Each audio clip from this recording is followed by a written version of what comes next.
Welcome back to If I Knew You Better. I'm Brendan Davis, your host, and I had plans for today. Let me tell you about that. If you heard last week's show or saw the posts about it, you heard or saw me teasing this Chris Vogler episode, Chris Vogler Part 2, the return of Chris Vogler, and we had a great chat. It's an awesome conversation, and I'll bring it to you next week. We're doing a little improvisation. And then a soon-to-be disclosed location. We'll get to that in a moment. But I decided instead that what better to do for this week, given all the excitement and news about China and the coronavirus, than to check in with my good buddy Kevin GEIGER to do a little Fretful Laowai Pandemic Edition. How you doing, Kev? I'm doing okay, all things considered. Definitely cashing on the fretful aspect of all this. This will be fairly fretful, but as we do, I predict there will be at least some bitter humor. Yeah, and hopefully some takeaways that have a ray of hope, a silver lining. Yeah, exactly. So I'll set mine up really fast, but then we're gonna, Kevin, I would love you to kind of get into the weeds of your story, but let me just give this context that, I of course was hunkered down in Beijing. I was staying there for the new year and had been planning to stay until this film that theoretically we're financed. We're waiting on the money to move, but so I was not as worried about getting sick as other things, which I'm going to put into some context in a minute. But, Kevin, you've had quite the tale just to be here where we are today. We're recording this. This is coming out tomorrow. We're recording this Thursday night. It's coming out Friday morning US. So, where is your up to now undisclosed location, and why are you there? What's happening? Well, I'll disclose fully. I'm in Taipei. I've been here since January 8th. I'm here with the family, so they're in the other room right now watching television. But if you hear the kids pounding on the door, asking where Dad is, we'll work that in. And we came over for Chinese New Year to see the in-laws. And we came over a bit early for a variety of reasons that I won't bother boring our listeners with. But it was a good thing that we did, because when we came over, there was an inkling of what was going on. Something was up in Wuhan, some reports of things, but it didn't seem that serious or that big. And then once we got here, just, kaboom, the outbreak just started growing and growing and growing to the situation that we're now in, where, both of us and many other people are sort of in exile, self-imposed exile from mainland China, waiting to see how this plays out. And we're the lucky ones, of course. There are many people who are stuck there who absolutely cannot get out, either can and don't want to because they have family there, or are unable to. Yeah, for various reasons. And it's interesting because again, there are a lot of reasons, but the long and short of it is you're going to go there for the holiday and Wen's family's there. And it's always nice to travel early if you can. I always feel for like my girlfriend or other Chinese friends, and it's like they have to work to this time, and maybe they can negotiate a day earlier here and there. But basically that few days around the start of the holiday and around the normal end of the holiday, which is another story to follow up on, because the holiday keeps extending. But those few days are just, I mean, there's no way you couldn't. I don't know if there is a dollar amount you could pay me to travel, even if there wasn't a virus happening. Yeah. I don't think I really don't have a number that would work. Even if it's like, okay, if it's like $100,000 plus here's your first class ticket, but go through this 20 hours of hell. Okay, I guess it's worth it, But yeah, so you were out ahead of time just to be able to, to get out, avoid the rush, spend some time, and do some other stuff.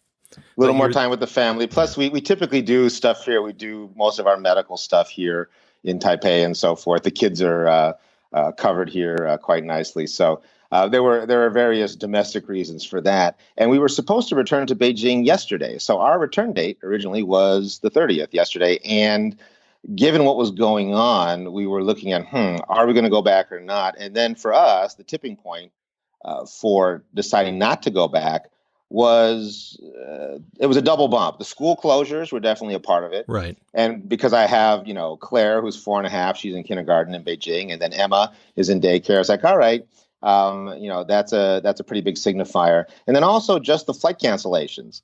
I was considering going back even just for a couple of days to take care of some stuff at our apartment to make sure that's situated for a longer haul. And my wife, Len, was like, don't you dare go back. Yeah. Number one, you might bring something back with you. And two, you might not be able to get back out. So, we've seen friends of ours, you're out.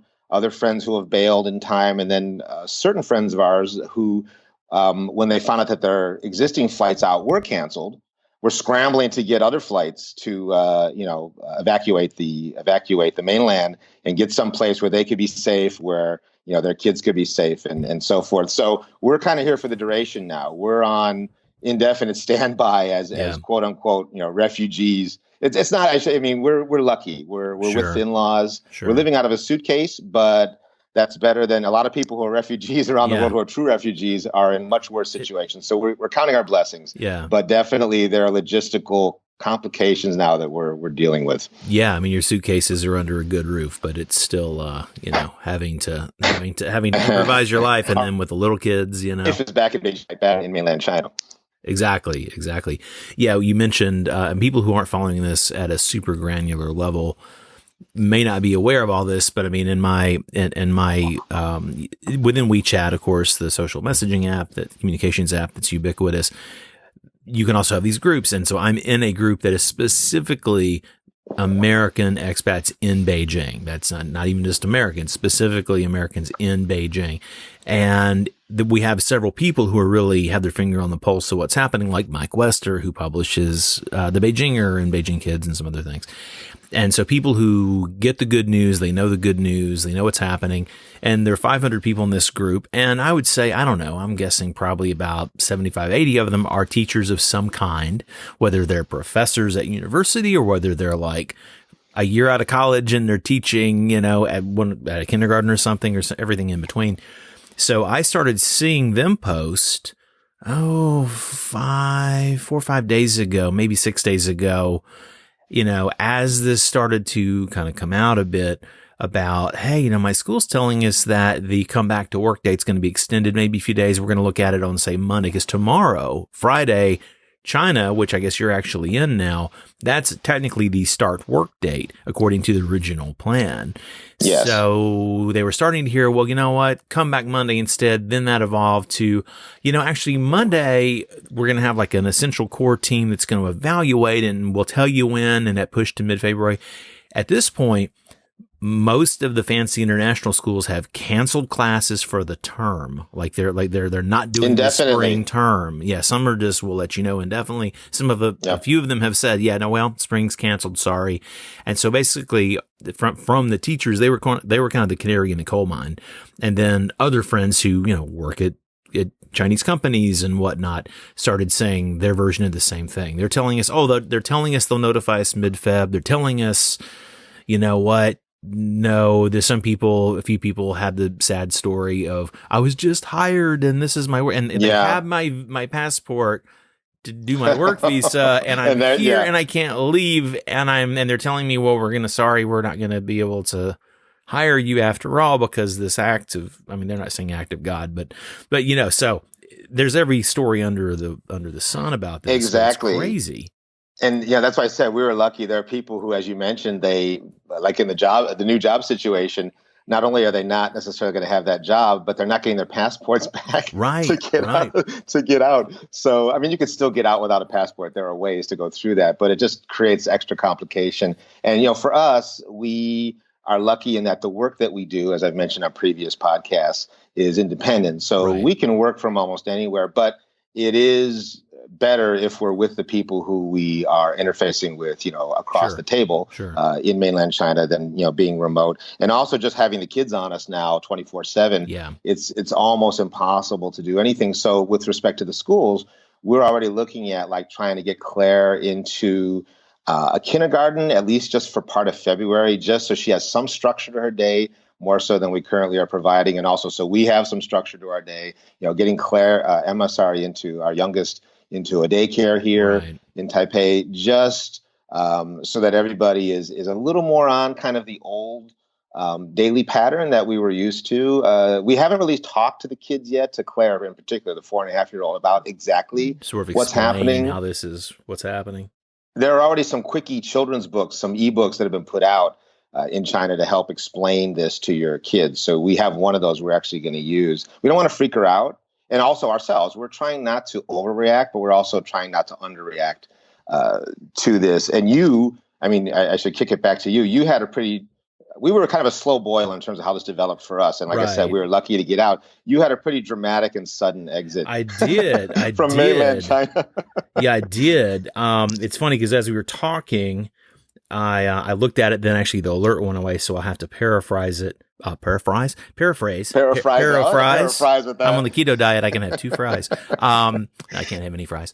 But so I dismissed it when I tried to look at it. But Washington Post, as of recording this, so this is being recorded. Let's just say probably actually I'll time it to release in about 12 hours. So I just got this alert that said from Washington Post, breaking news: State Department has officially banned U.S. citizen travel to China.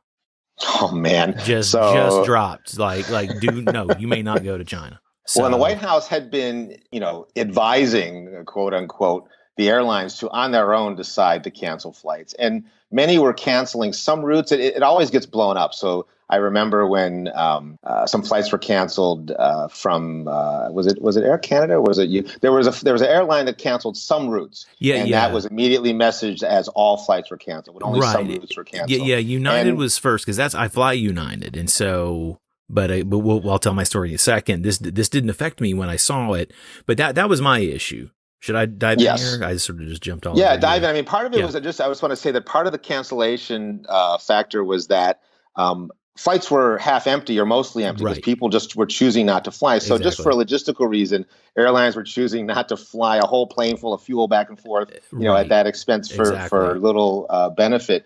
And then, of course, that has now, morphed into what you just announced, where there's an outright ban. So good for us for being out. Very fortunate. And very keeping our fingers crossed for our friends who are still there, that everything works out fine. My stomach's in knots about all this. But go ahead in terms of your exciting day. So essentially, last week, I've been looking at flights because I thought, I should see what my options are. But of course, the day of Spring Festival, international outbound is cheap. But they're really expensive otherwise during the holiday. You would not typically choose to travel then if you didn't have to. You would go before or after. And so without, jinxing us, just the point is that I expected in, 3 or 4 weeks that hopefully I should have a work reason to, buy my ticket and compel me to go. And as I've overtalked, I'm on keto, 46 pounds, by the way, 46 Dude, pounds. awesome. I'd give you a high five if we were in the same room. Virtual high five here. But, boom. But so, cooking at home, fridge and freezer full of food. And my girlfriend she left a little early to go home to Inner Mongolia. And so I've literally only seen prior to the last 3 weeks, I've really only seen her and then our friend Chef Jeff. And I went to 7-Eleven once or twice, but fully masked and gloved, So, so that's it. So anyway, as of this last Saturday, I started to really go, I wonder if there are any options on earlier flights. Yeah. And I'm looking going, God, they're expensive. They're so expensive right now. And it wasn't a special virus price. It was just, it's the timing is what it is. Yeah. And nothing had been canceled. Nothing had been canceled yet. And so I'm looking, and then I get a message from our friend and partner Larry around 6 p.m. China time. So, and he's giving me all these statistics, and his sister is like this world famous epidemiologist. She used to be at the CDC years ago. She's somewhere else now, but she was giving him information, and he's following this obsessively because he was, majority of 30 years, he lived in China. He's got tons of friends. Yep. So he cares about us. He cares about those friends. And he was basically saying, look, you should probably get on a plane as soon as you can. I said, well, I can't really afford these prices. And I said, I'll be fine for 3 weeks. I'll be cooking at home. I wasn't that worried about getting sick because I'm at home and I could control my food and this and that, So anyway, I did start looking though, just to see what the options are. And then that group I mentioned on WeChat, my America group, there are these reports about the school reports. I remember seeing a few of them starting to say, our terms being canceled, things like that. And then people were talking about other issues. And then I got the alert, and it gets a little granular. I won't go too down the rabbit hole, but it was the thing about long distance buses, about provincial highways being shut to buses, which was really about tour buses. But the word was that large passenger cars and vans would be next. And then that's like the warning shot across the bow. That's the canary in the coal mine on that. So exactly, the highway closures for those buses. It's like, okay, what's next?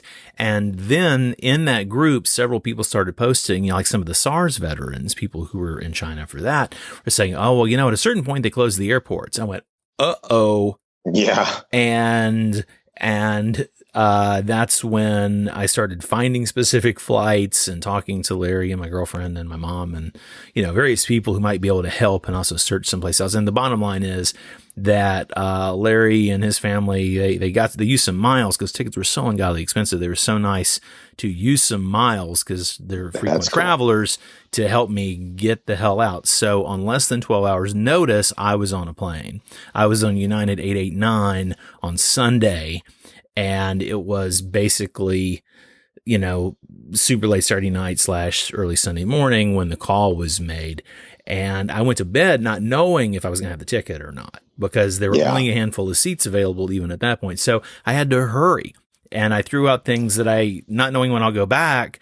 It's like I threw out things that I knew wouldn't last more than a couple of months. Luckily, the stuff in the freezer should be good. But yeah, I had to bug out.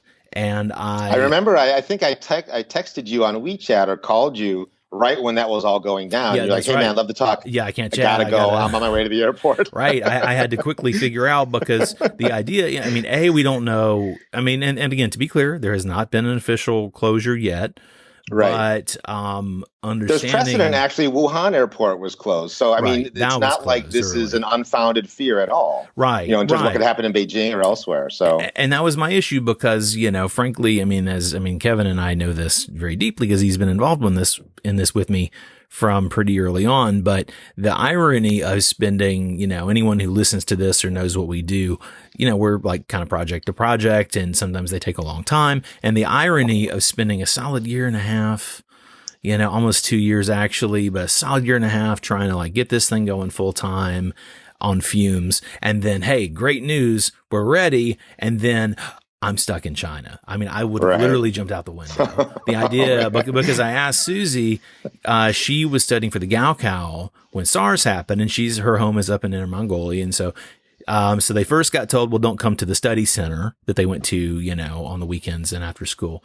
And then they'll study from home. And then, well, you can't go take it. And so she got delayed taking the Gaokao. Like a lot of people got delayed taking it for that year. And do you want to give context on that very quickly for some listeners who might not know what that is? Well, the college entrance exam. Yeah. The Gaokao is the nationwide college entrance exam for China. So sort of like their SATs, only if designed by the Marquis de Sade, I think. And so perfect description. So the punchline on this was, I said, well, how long?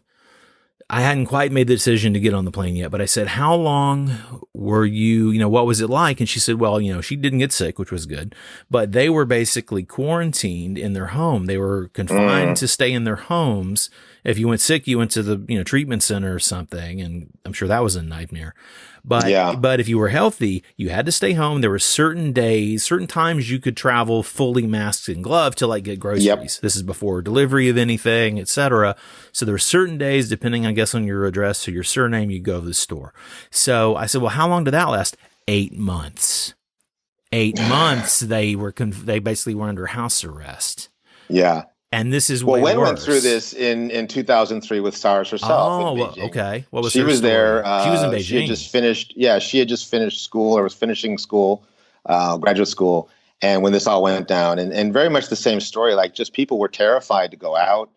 You hunkered down. Anytime anybody coughed or sneezed, you looked at them like they were, anathema. And people just didn't want to take any chances. I want to jump in for a second about the stats, because we've been looking at the same numbers, and also it's been interesting to follow both the overreactions and the underreactions. Yeah. And there are people, even my mom, who was like, "Oh, it's no big deal." She was like, tens of thousands of people die of the flu in the U.S. every year. Right. And that's what Larry's sister, the epidemiologist, said at first.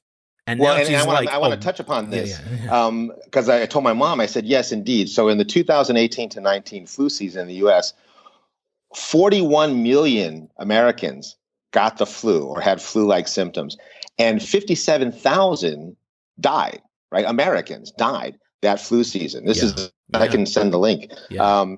And that's like but that percentage, the mortality rate is like 1/7 of 1% when you divide 57,000 by 41 million. Right. SARS in 2003 only, we say only, quote unquote, infected like 8,000 plus people, but around 800 died. So that's a 10% mortality rate. Yeah. This one, the Wuhan coronavirus, if we want to call it that, bad AIDS, has a much lesser mortality rate than SARS. I think it's around 2% right now. Right. But it's spreading like the flu, especially now. It's spreading what they call asymptomatically. So you don't know you have it, but you can be spreading it just like the flu. So this is like the worst of all, it's like the perfect storm situation. And so we're seeing that shape up right now. You had showed me some numbers, some projections that one of your friends did, a data scientist. Right. And currently the infection rate is exceeding his numbers. His predictions were not cheerful.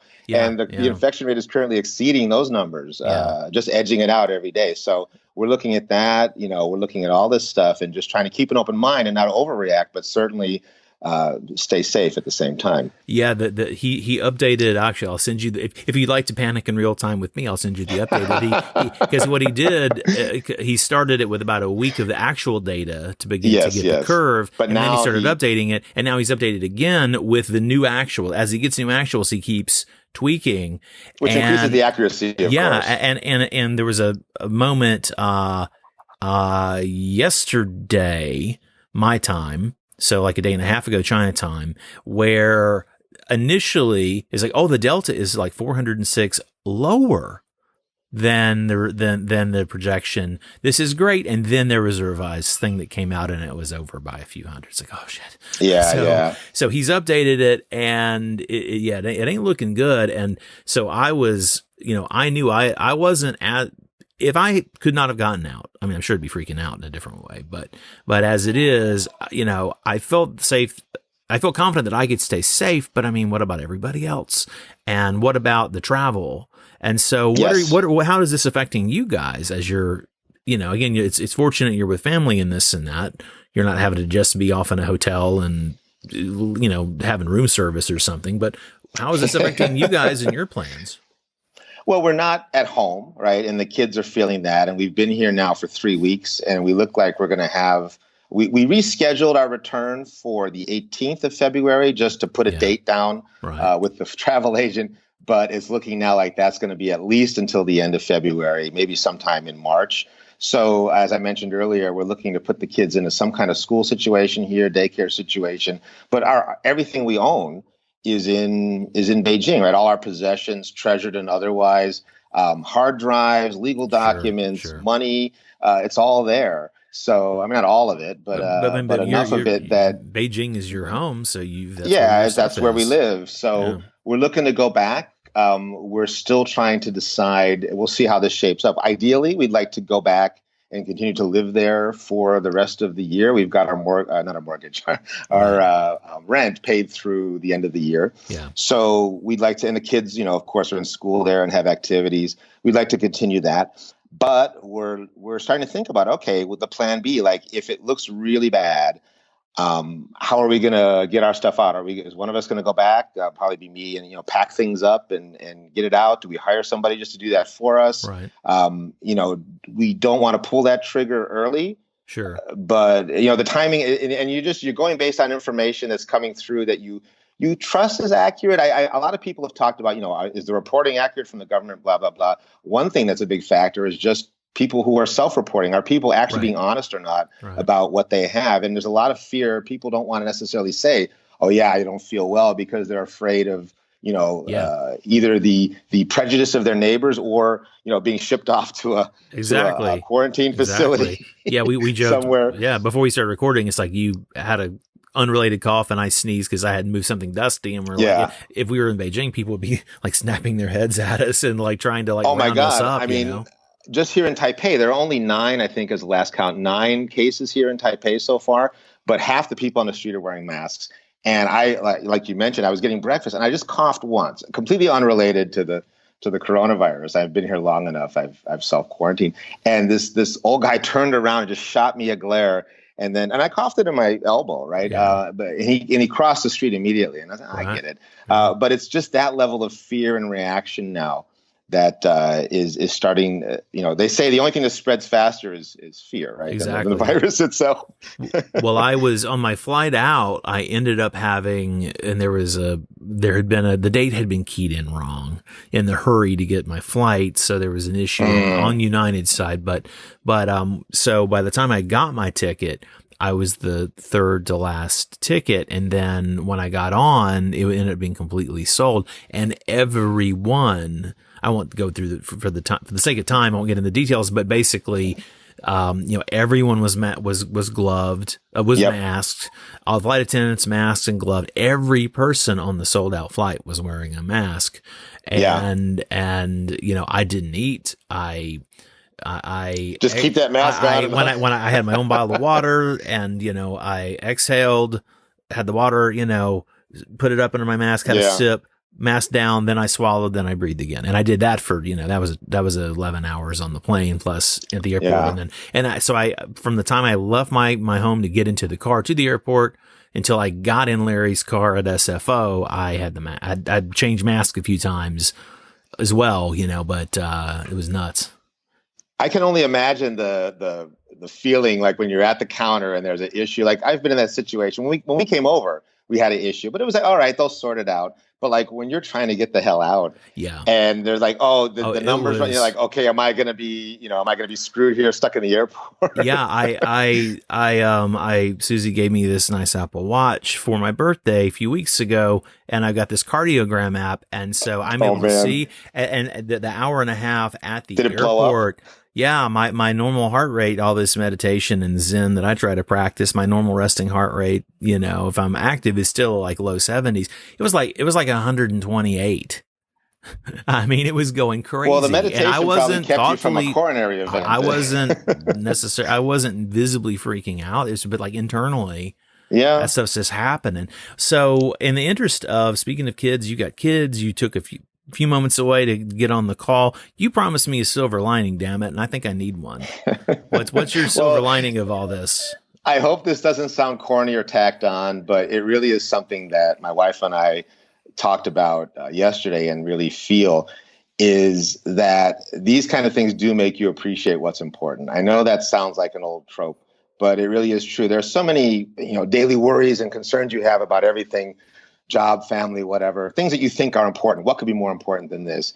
And then when something comes down this big, like, this epic, this pervasive, this could be more important than that thing. Yeah. And you appreciate, number one, your health, how important your health is, and really, and equally your family. And just, if your family is together, if you're safe, you're healthy, that is the most important thing. Everything else is put into context dramatically when you get into situations like this. So if there is a silver lining, that certainly is it. And every day that I feel a bit down about this, because I have to admit, there are times I'm like, oh man, like what's going to happen? We're out, but now what? I just remind myself of that and look at the kids, and that's the important thing. Well, that's very well put. Another friend of mine, you'd know him, I'll tell you off mic, but successful restaurateur there in Beijing and in several businesses.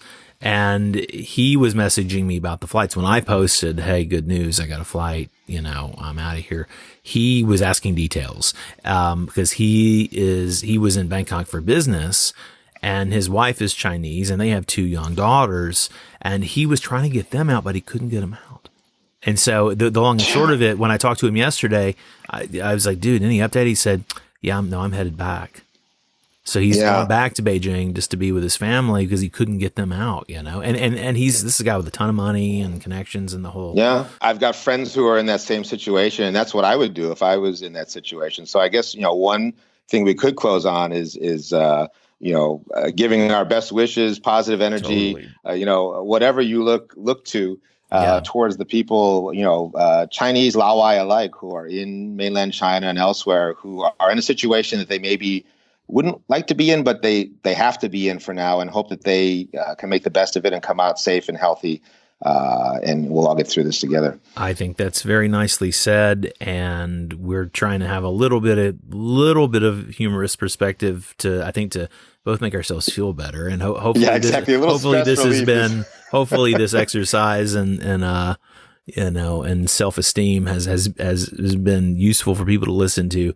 Kevin, we'll check back in. Of course, you and I'll be in touch pretty frequently anyway, but I'll check back in with you on another Fretful Laowai. We'll kind of, hopefully this will be a short-lived series. Hopefully the pandemic edition will be a short-lived. Maybe the next one will be less fretful. I hope the fretful aspect might die down. Yeah, happy Laowai. Happy Laowai. Instead of fretful, fluffy or something. Come up with a rhyming euphemism for fretful. Well, Kevin, thanks a lot, man. Y'all be safe. Y'all be safe over there. And to the listeners, thanks again for listening. I'll be back next week with the Chris Vogler episode, unless Kevin and I have a need to get on the mic and do another one of these. If it's all clear, we'll do another special edition about that. But I think this is going to play out for a little while. Exactly. And such as it may be, I'll say Happy Chinese New Year. 新年快乐. Do. 新年快乐. Yes. All right. Thanks, guys.